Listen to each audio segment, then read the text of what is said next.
मुंबईतल्या बीएमसी शाळांमधील विद्यार्थी ई सिगारेटच्या विळख्यात सापडल्याची धक्कादायक माहिती समोर आली आहे। विशेष म्हणजे फॅशन म्हणून ही मुलं ई सिगारेटचे झुरके मारत असल्याचं एका सर्व्हेतनं उघड झालंय।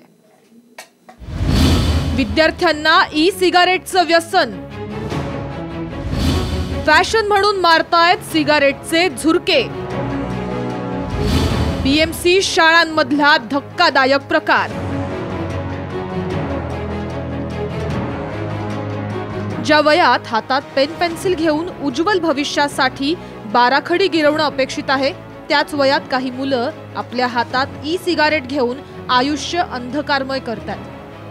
देशाची आर्थिक राजधानी मुंबईतल्या महापालिका शाळेतलं हे धक्कादायक वास्तव आहे। एका संस्थेनं केलेल्या सर्व्हेत 12% विद्यार्थी धूम्रपानाच्या विळख्यात अडकल्याचं समोर आलंय। 7वी, 8वी आणि 9वीत शिकणारी ही मुलं आहेत।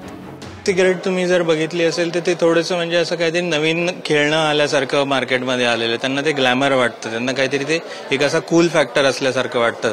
एका ग्रुपमध्ये जर 8-10 मुलं असतील, त्यातलं कोणतरी ई सिगारेट आणलं तर त्याच्याकडे असं वेगळ्या नजरेने बघितलं जातं। त्याच्यामुळे ती एक फॅशन सारखं किंवा फॅड सारखं त्यांना आता वाटायला लागलेलं आहे।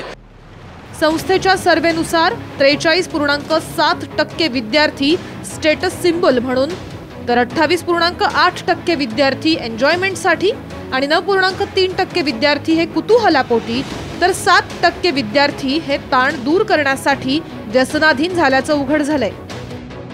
ई सिगारेट ही एक इलेक्ट्रॉनिक सिगारेट आहे। यामध्ये निकोटीन हा तंबाखूत असलेला द्रव असतो। या सिगारेटचं उपकरण बॅटरीवर सुरू होतं। सिगारेट ओढताना त्यातल्या द्रवरूपी निकोटीनची वाफ तयार होऊन ती ओढली जाते। सिगारेट प्रत्यक्ष पेटवली जात नसल्यामुळं धूर तसंच राख तयार होत नाही। विशेष म्हणजे ऑनलाईन तसंच छोट्या मोठ्या पानटपऱ्यांवर ही सिगारेट सहज उपलब्ध आहे। त्यामुळे तुमच्या मुलांवर लक्ष द्या, त्यांच्याशी संवाद साधा, त्यांना ई सिगारेट सारख्या व्यसनापासून दूर ठेवा, अन्यथा ई सिगारेट त्यांचं भविष्य अंधकारमय करेल।